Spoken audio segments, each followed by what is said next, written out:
Dạ, dạ rồi con. Dạ con không lo.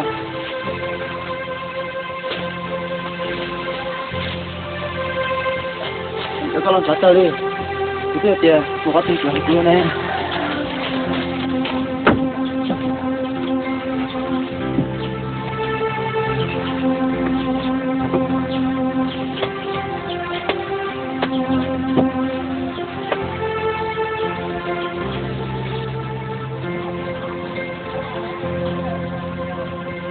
Dạ, cô bị chả có lòng sao tên. Không phải, thật gì ạ?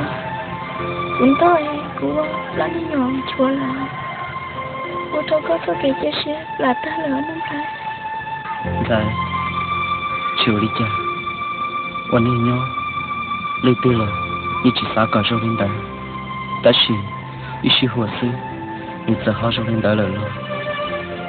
Quý chỉ, thì quý chỉ tu sửa đâu cơ. Cho các chú ấy trả sữa ăn đỡ. Các bữa tiền nó cùng em đã có nó cả.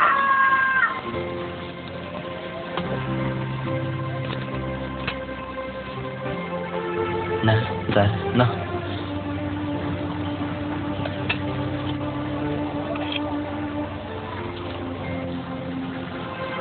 Nè.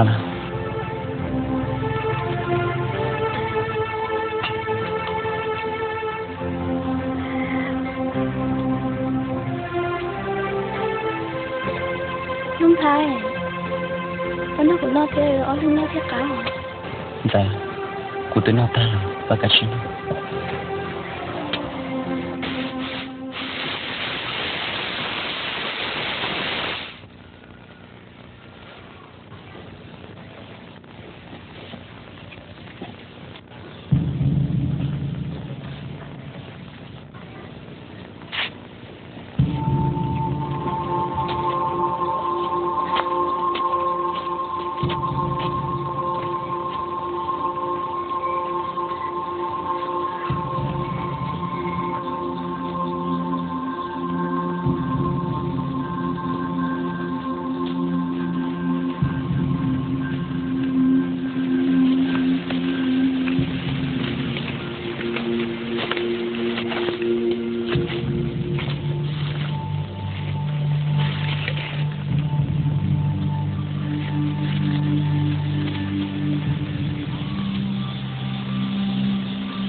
Tụi nó có thứ này.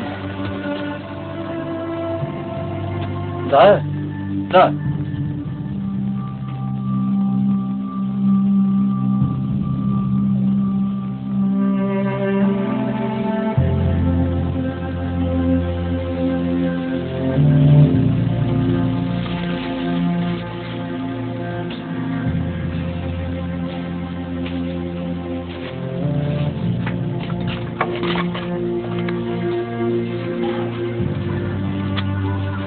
Đó, không có thứ nào. Ông có sáng là xưa không phải. Rồi sao? Rồi. Được rồi, có gì mà có thứ, có gì của hai tụi con này. Nhưng phải, được rồi nhá, của dòng một có thứ mà lòng mà đi hai con thôi cũng mua. Có bỏ tiền của tôi sao có. Một tuổi này tăng, trả đi các người kia.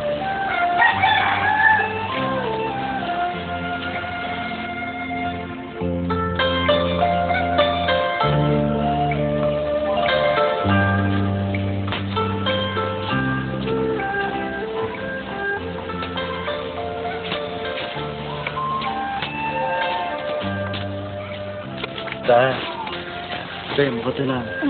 Của dòng một có sáng xưa không phải. Vậy đi, cũng mà tôi có tên mà. Chưa chào, cũng một cái sao lỡ. Vậy đi, các thứ chỉ to, không nổi trong xe này.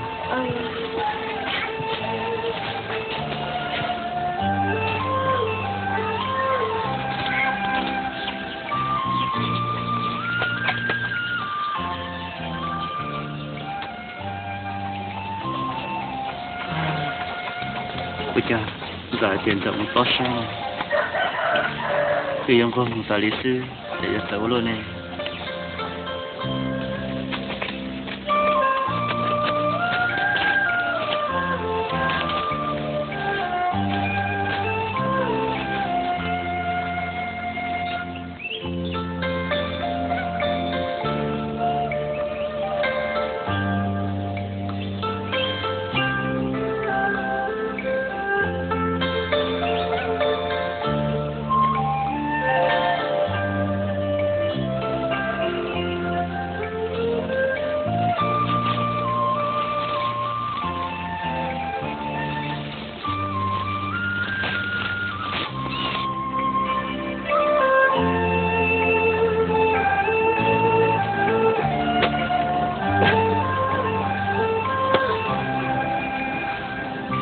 dạ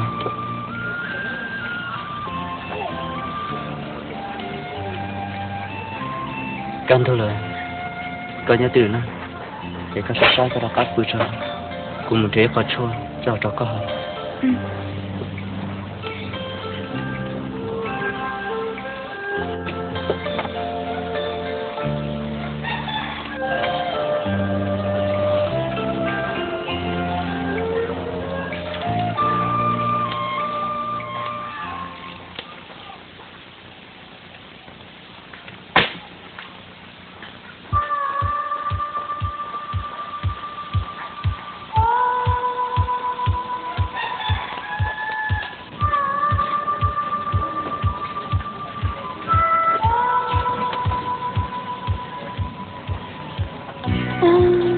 chào bố thì mình nói sẽ báo lại bố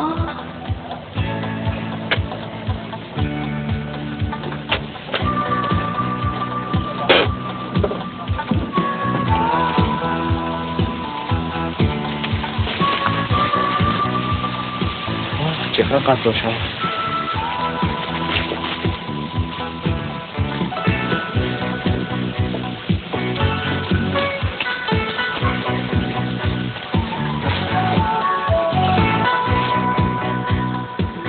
tôi chẳng mà có từ thế này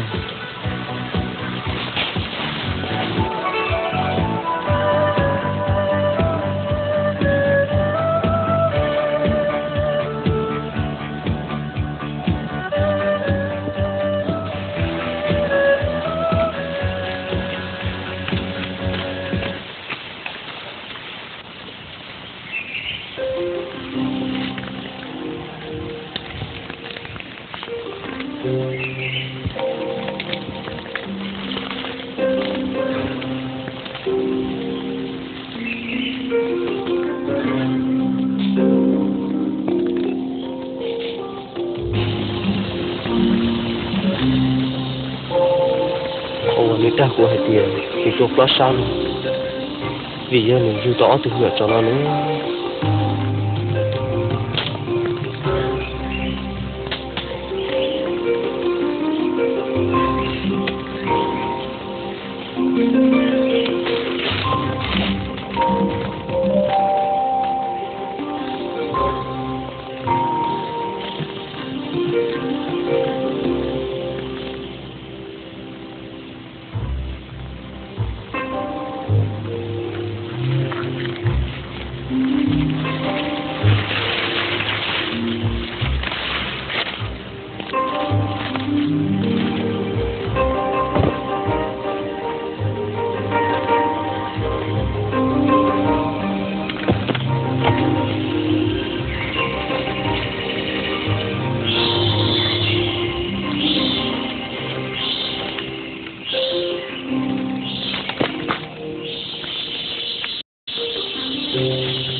rồi nhớ tới chúng ta đã ăn được không?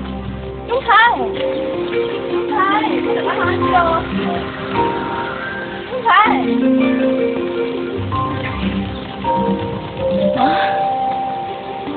ta nữa của cá được không? À, chị nhớ rồi.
Cất.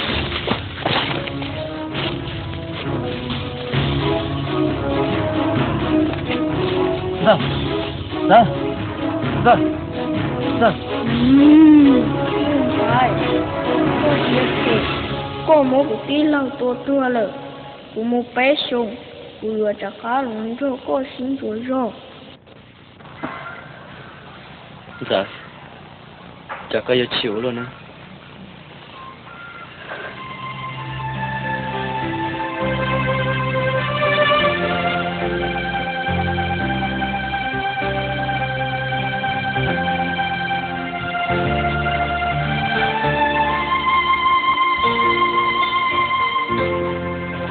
Dạ. Chị nhau có yêu chị cho cũng tâm bỏ đi nào. Đúng rồi. Bây giờ cũng thấy chờ đông đi nói. Cũng thấy giống mà vô tà rồi. Lâu chả có chuyện sẽ về. Chỉ là có tụi tôi thứ ta là thế. Dạ. Có hay tiền của sẽ về đâu đâu. Tôi chẳng có nhiều tỏ tôi nhiều cho nó. Có chuyện đó của hay tiền. Con chồng nhiều là thế nào. Trời cũng thấy là có món tôi của thiên thôi. Có tên trời chả cũng mốt tôi. Cô này chả có chuyện theo trong cuộc thằng gió mà. Cô theo đây tóm mốt tôi là. Đúng rồi. Chỉ nhớ có yêu chủ chỉ thoát tôi. Chạy lôi trên nông thiếu. Dạ. Bây giờ cô xa chỉ theo có hay. Cô theo tóm mốt thọ rồi lo. Thọ cái gì cô rồi.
Dạ.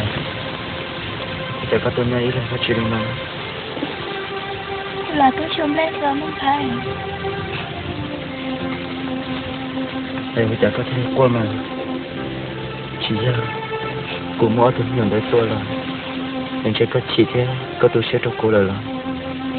chỉ cho nó phải nhớ từ xa tia cũng một lắm nhiều nói có tiếng lúc của chắc tới liền của chính cho to thì mình ở chỉ trong đây có sẽ xa tia chả có chỉ xa lúc của lớn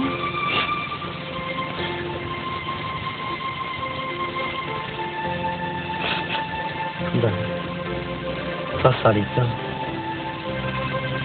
Cô cho cái tiền, ô rồi sẽ làm đâu? Các con trai chồng, có yêu to từ mẹ tròn đời, cho cô yêu tu sửa thì cô yêu sao đi trả đồ cơ, cô ở sinh cho tao cơ là cô hay giờ yêu lúc có chân, còn nói tuần tuổi, cô yêu chỉ sai trả đồ cơ rồi, ở chân tia. Cô chúng cha có tu sửa đâu cô vì hết tiền cô phá chỉ tơ cô thứ mò thêm nhiều đời tôi là cô chúng cha có tu sửa đâu cô suốt rồi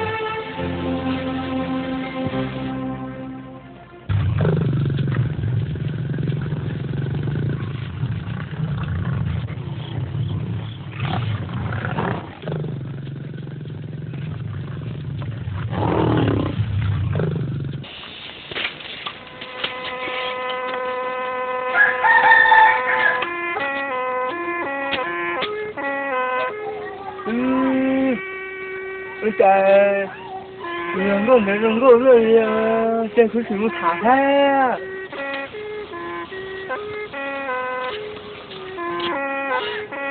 nhưng mà có nhiều người ăn chi à yêu một té à tôi nô thật gì à nhưng mà có thể có lưng về tới cửa à bây đi nào tôi nô để con này có đi chào là cái lưng về là đang nào đó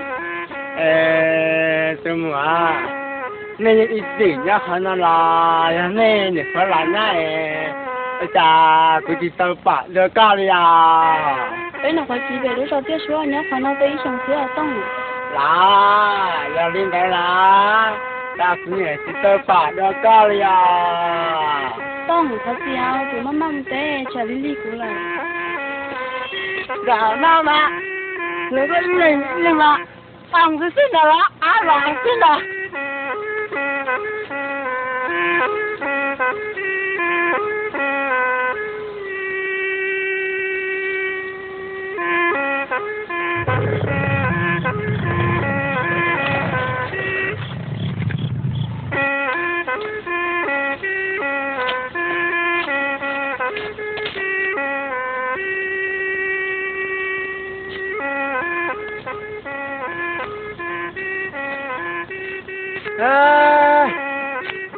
chà đi mượn đỡ nè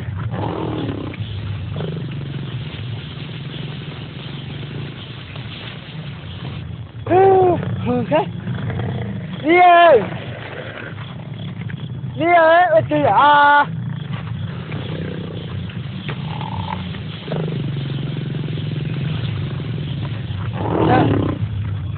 trời nhưng mà từ trước đấy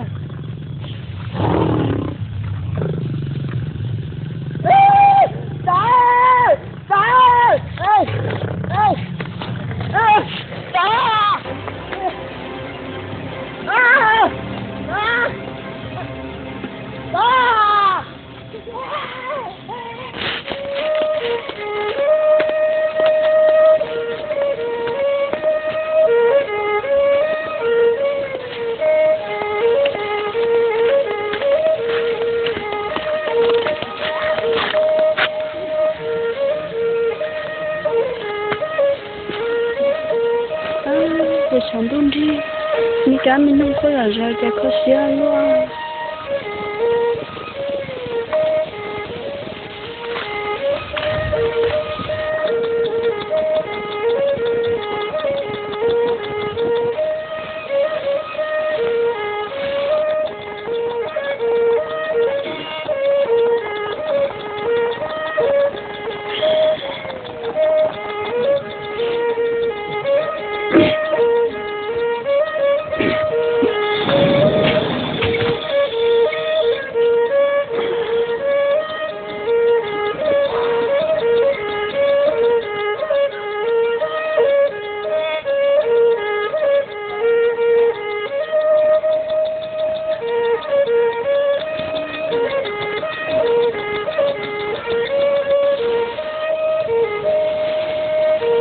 Lúc mua.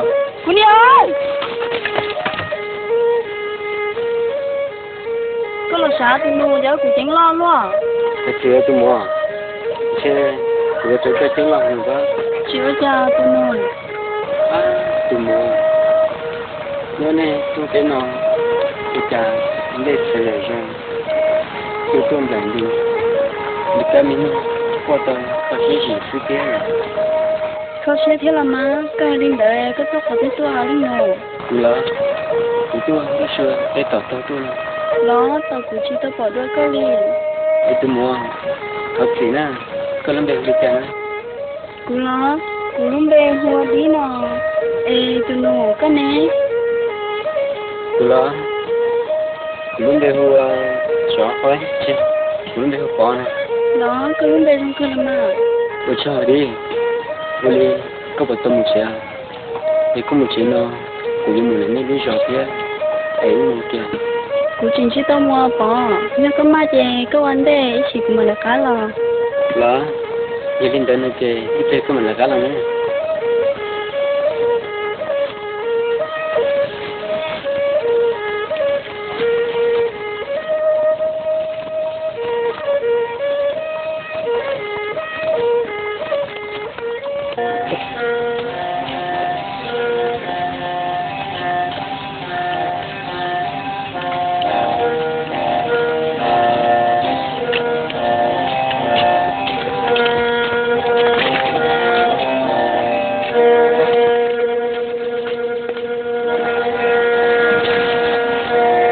Đi.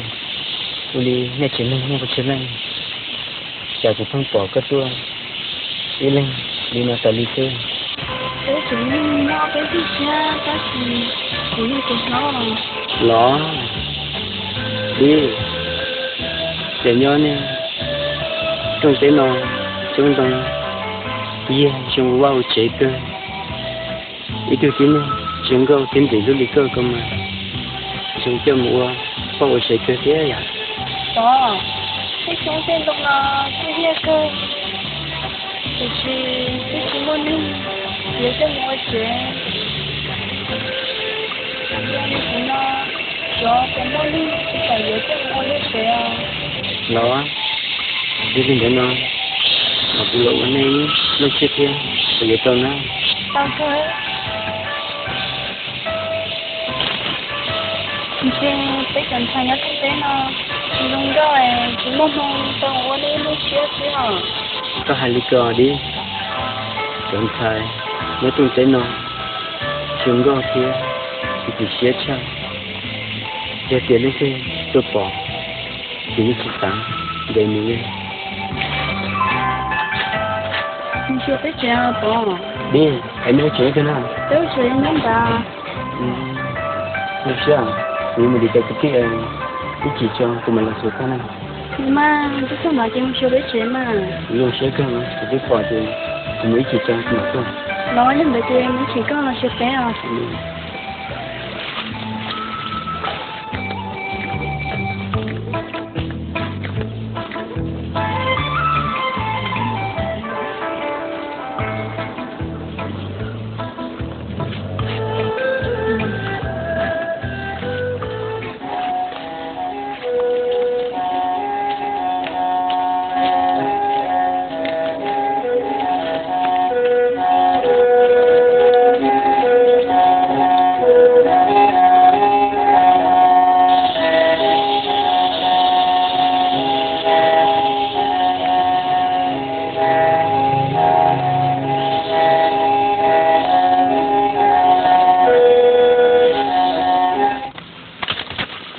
Nè, ta.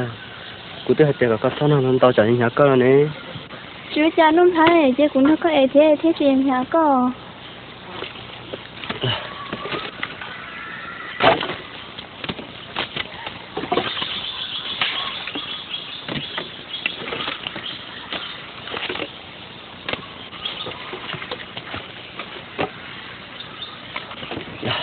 Cụ cho cái.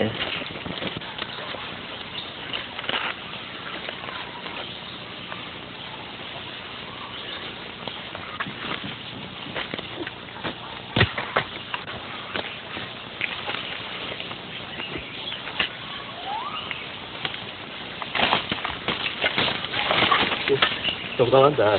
Chưa cha. Một.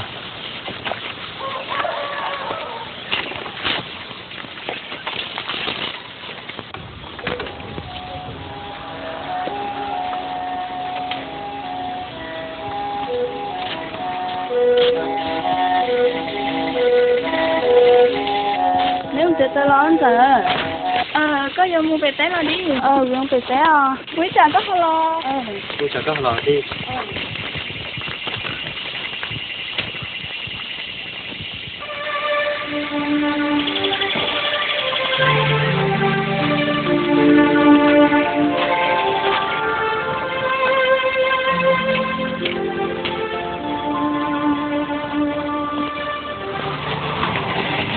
Đi, tao cũng thế này. Có. Cha có tiền của tôi bè té nó nè. Có mà. Người ta cứ cứ vẫn trẻ. Đây là hai tiền. Có tôi thế là thì là các tôi sẽ. Đó. Chẳng đủ cuối không rồi lại to. Đâu cần. Cô biết sao đến chơi có một chuyện này nó. Đi. Sao cô phải một chuyện này? Giờ nữa tin. Một chuyện này. Cô mà cho con. Vì sao có cái với con á? Đi. Tôi có hai tiền. Đi nuôi cụ bà. Cho có con. Cụ đi xe luôn chịu. Thế cũng chưa tin. Để coi như tại vì xưa. Ở dùng đi cả. Để tôi có mình. Đó. Cũng là cô ý nhà lý con thia. Giờ không tin. Con dạy một lời cho cụ yêu chân nó. Đi. Để có lưu cụ tin. Để khỏi có hai năm. Cụ lên cho coi nhau. Có cho luôn. Cụ cho tao cầm cho cụ. Giờ đi có chỉ phải của cụ một chuyện cái xe đấy con á. Cái thế đi mà. Nhưng chỉ thấy con. Đi. Để có bọc bó. Nhưng ra thiên chẳng rồi. Nhưng bây giờ thì nào. Thôi là má. Giờ thì nông vang gần đâu phải nhảy lúc rồi. Có ta cũng tốt hơn đã cũng tính chiến gỡ tôi một tiệt ta. Lo. Đi. Thì có bọc bó. Giờ thì nông tháng gỡ. Hai cái nhau thế nào. Gỡ để té bú tía. Bỏ. Con không nhìn đợi có tính chiến gỡ thế nào. Cụ chỉ thấy rồi. Tất nhiên cụ lạnh hơn thế.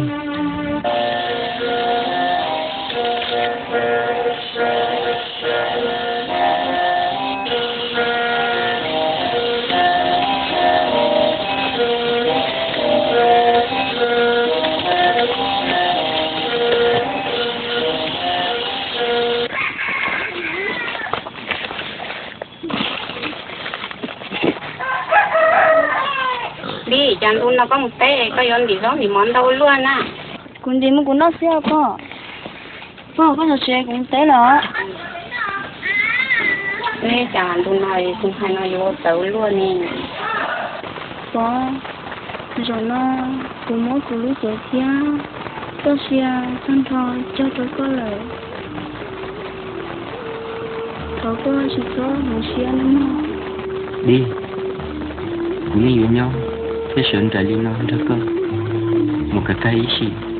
Thảo có mất sáng liên được. Có. Con thơ của em nhưng sẽ có chờ. Đi. Cũng đã có nhớ đi nó xưa. Nhưng rằng cũng sẽ cơ mà. Thì có một xưa. Có thể là có nhà kia lúc của cha. Nói ô cha có chỉ cần đó của một chiều với chèo. Đi. Chiều cũng chỉ sẵn được có một chuyện. Cái gì? Kia rồi. Chúng ta giống nhau chứ.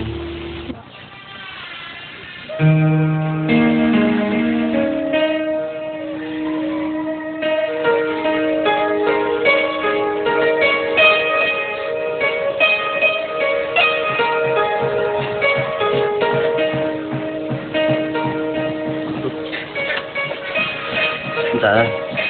Chúng là quay một chút khách về chỉ khá là cần nhất điều sản sinh. Ở đi mà. Muốn thấy này. Tôi chỉ tao một cái tén này rồi. Ý kia cũng một cái tén không? Vâng. Dạ. Bữa sao mà có đọc trận lắm rồi, có tọt lỗi mà đi nữa. Lúc thái này tụi nhau lo lấy nhau này. Cũng muốn sợ của mày lên này thế mà. Dạ. Giờ đi là ngủ trong xe nữa. Cũng ngủ này. Ngủ chứ lo.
Dạ. Có tụi mình té lên thế bao?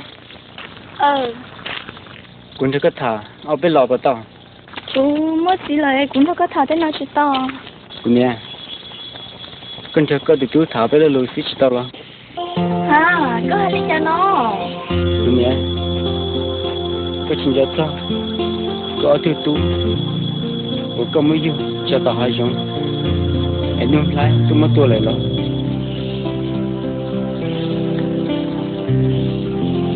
Có hai cái hồ tham à? Cái tia hò. Cũng như có tụi tú cái tia nó má nè.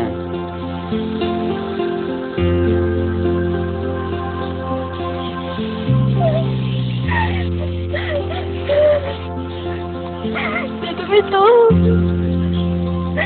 Ta chứ. Chỉ có gì mấy cho tốt ta lần này. Cái gì ta như là luôn.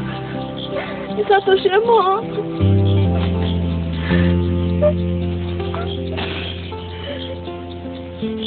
Dạ. Tuần tới luôn thấy tôi muốn chùa. Em luôn thấy tôi chơi của tụi cái lao này. Họ cũng để cái gì đó. Thằng bà ơi, có chuyện đó chứ. Có chuyện tao muốn đi tuổi rồi. Vì sao tôi sẽ được có chuyện mau? Nè. Để cái chuyện này.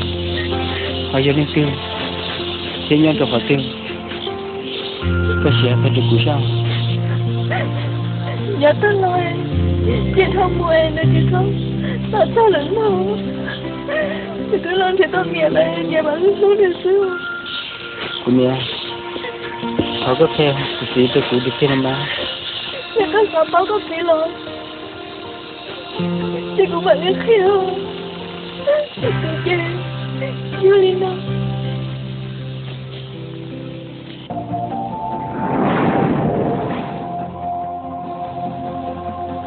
Dạ.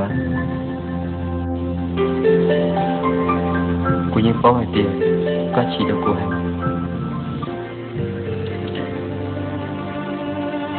Có chỉ cho chỉ thì sao tôi sẽ nói giờ tiền cô nhiên tròn tới lòng cô bảo dẫn cho tôi có lo lại cô nhiên chủ lúc cơ còn một số lúc cơ có chỉ thật hơn nữa giờ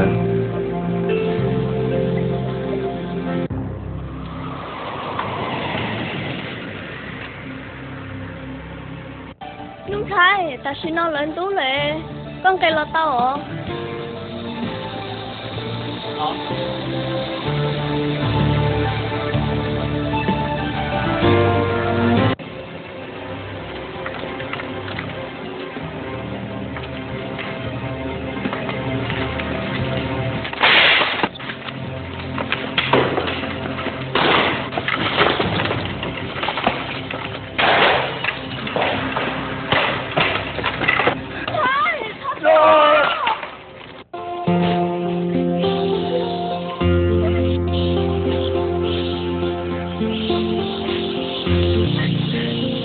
我去做当弄菜的事嘞。biết đâu cậu có gì sao tôi không thấy mà không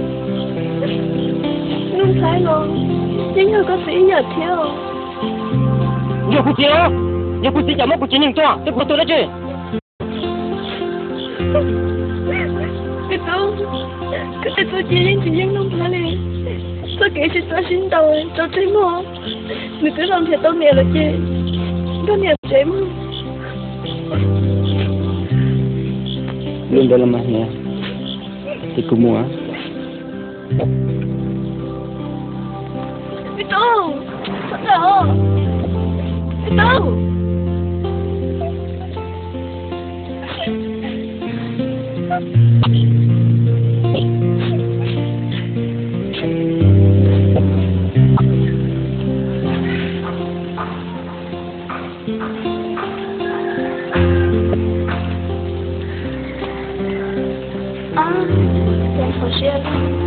有可能还老这天里啊，也只不配上多。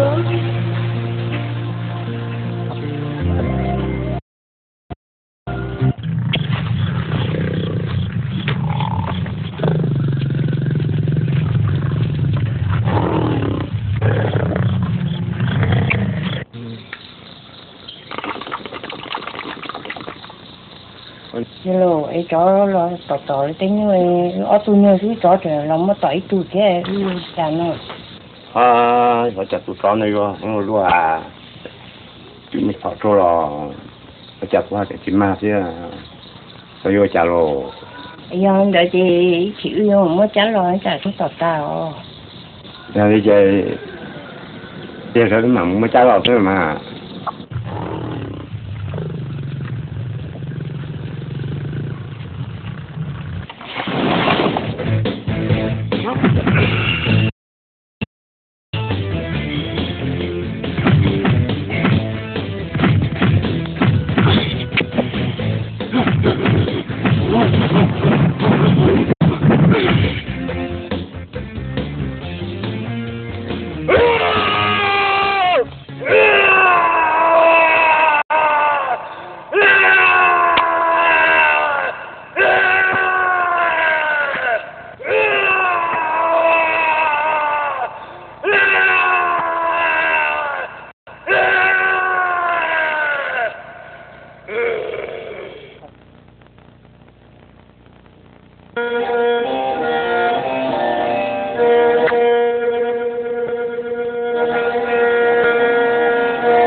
Cái ấy từ chắc là chỉ tốt cho khu.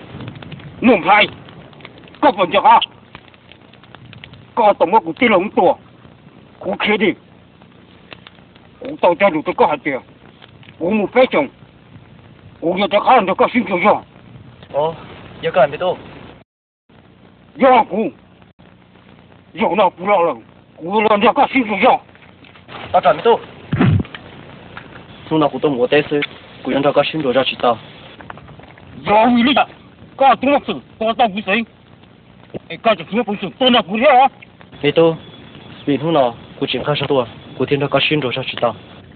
Nôm phải, giờ đi nữa, chết chưa toàn đây nào, có tên gì cũng sổ tôi gửi ra. Đi, bây giờ cụ người tên để có một chế là. Đi có một thứ tư có mà đi chỗ tôi mà. Chế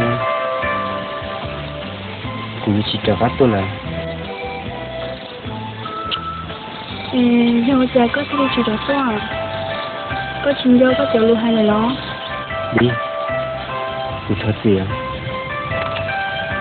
Chế rồi mà, cụ yêu chỉ ta, đi cụ chế lưu hay. Có. Bây giờ có thể đi hay có. Cậu có thể hay của mò. Vì phụ nữ có hẹn. Đi, cụ nói những lúc có ý à?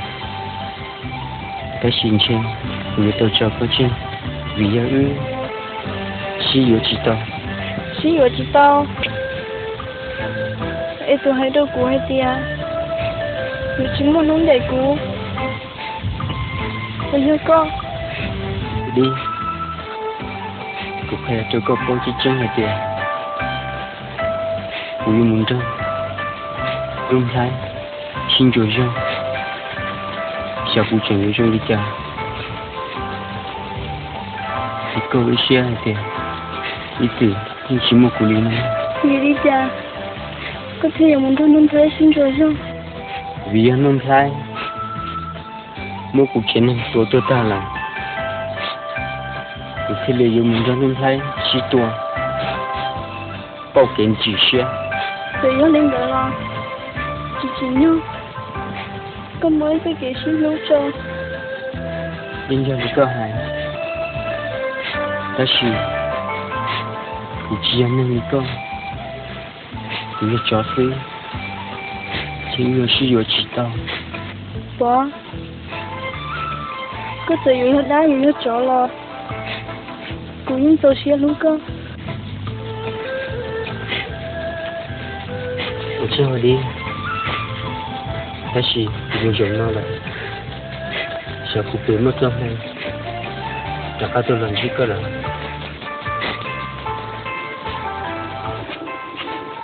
bố hiểu lý trai của thế tao tròn chỉ có được đi giờ có sao bỏ cụ chơi ta kia có tôi là phải trốn sợi ya xe cụ chơi là của tôi là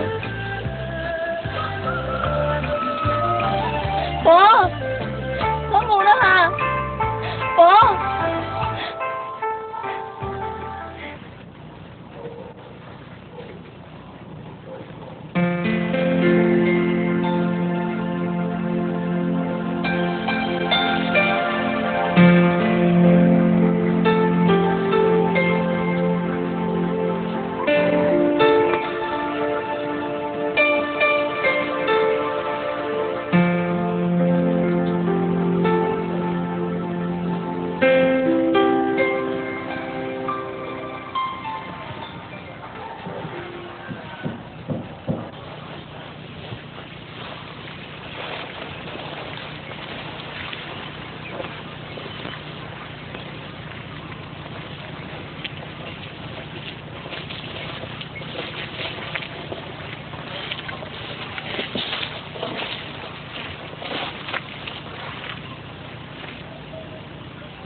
tôi bây giờ nông thay con gà con đi vào tôi hả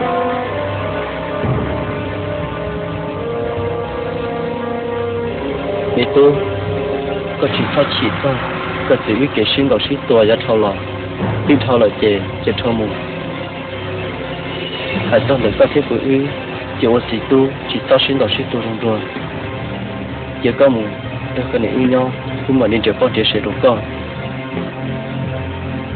có một bao tiền có nhiều thứ kia cho có một đi chăng tôi sẽ đủ được quan chỉ thà hai quan chưa được đấy nông thay chẳng phải chỉ cái tư hứa tôi được không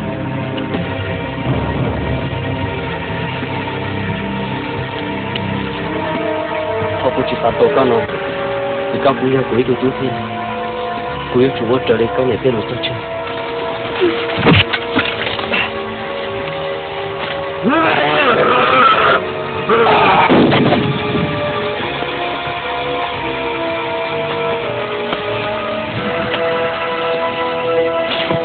Con trời có con nhóc trẻ à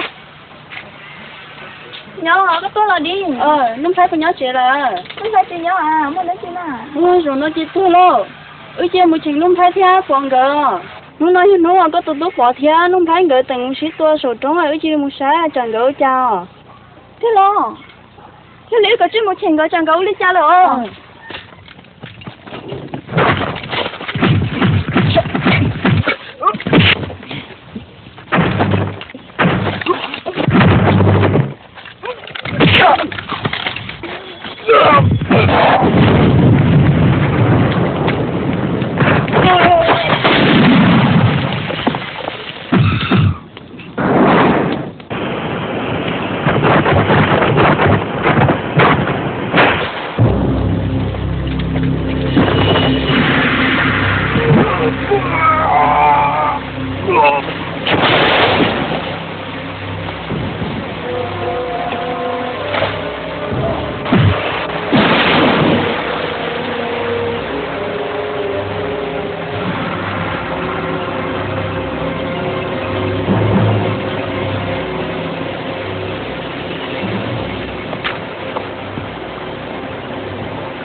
tu xin đọc sĩ tòa ở bên lúc bên mỏ chỉ mới dùng xử lý của sai thì ưu cho chuyện sao xin đọc sĩ tòa là我这还还没用水嘞，我们就到高手。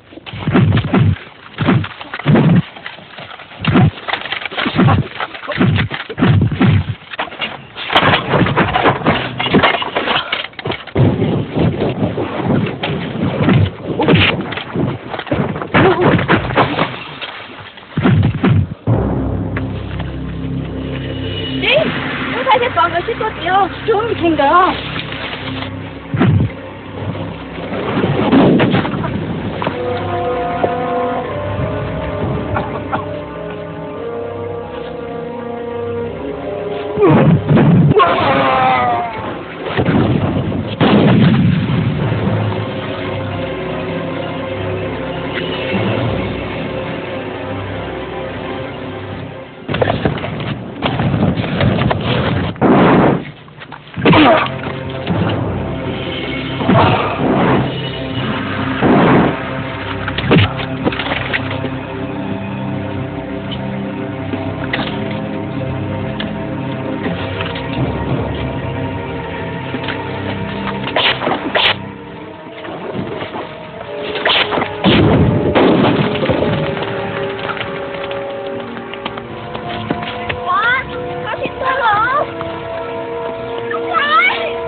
！Dạ.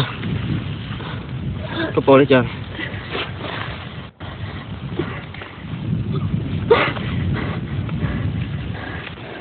Cô chưa lấy cha. Cô nè, có bò lấy cha. Thật gì? Giờ cô thật gì? Vì giờ cô chẳng chỉ đâu, cô tôi không là chưa. Chưa cha. Tôi bỏ. Thế nông lại. Thôi nói chị thôi, xin đạo sĩ tôi làm ho. Cô nè, cô mà vô lý coi, thì tôi bỏ, cô rừng xế tiền, có tao tao con nữa.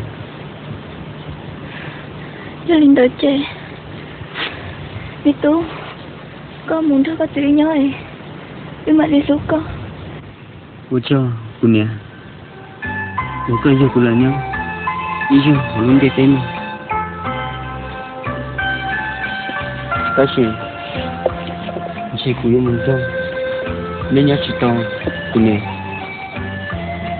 yêu cha có thể muốn đâu có tự nhau chỉ tao chỉ yêu có chuyện cho tao sẽ đâu có tự thế lọ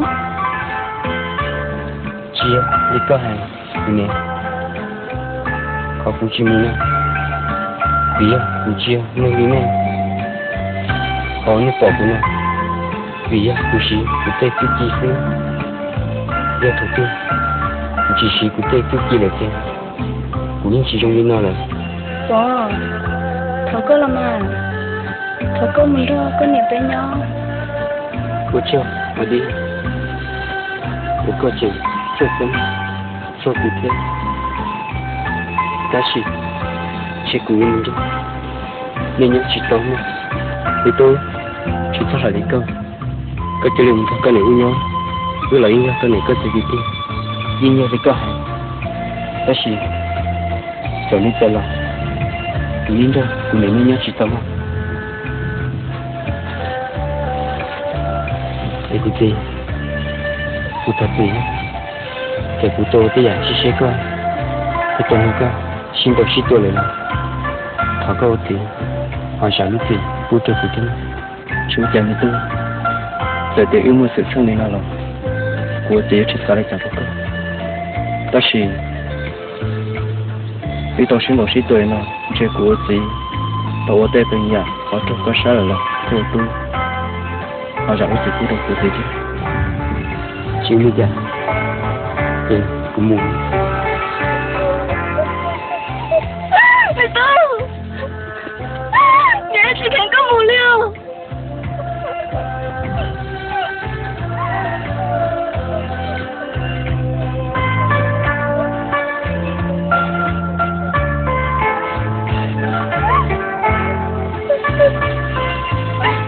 cái của chị nên nhau nên chỉ sau con mà giờ liền nhau nên muốn sự chân đã chín là tiền nên hỗ trợ cũng tú sọp ba cũng mà đi là ba nên á để cũng mua là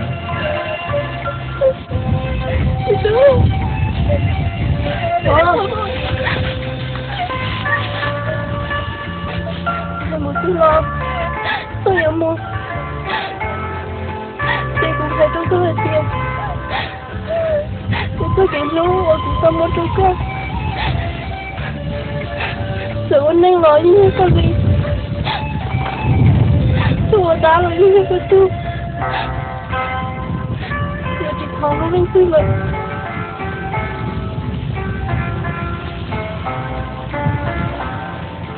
Ủa châu có phải kể luôn Ủa có mất cái của đi chỉ phải lụt tiền cũng mà thằng đó lấy dùng anh mà lo lúc có đủ để cái gì tôi để có luôn để nó là đi coi nhau có chỉ sao không để cái buồn nữa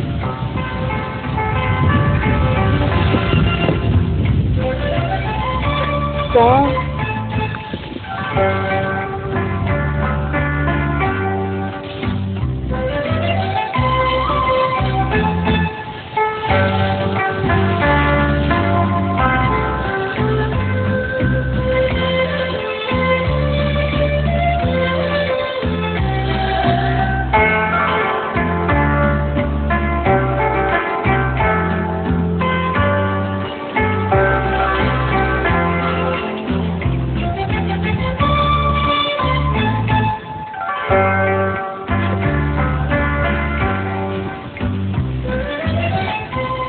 giờ chỉ sao con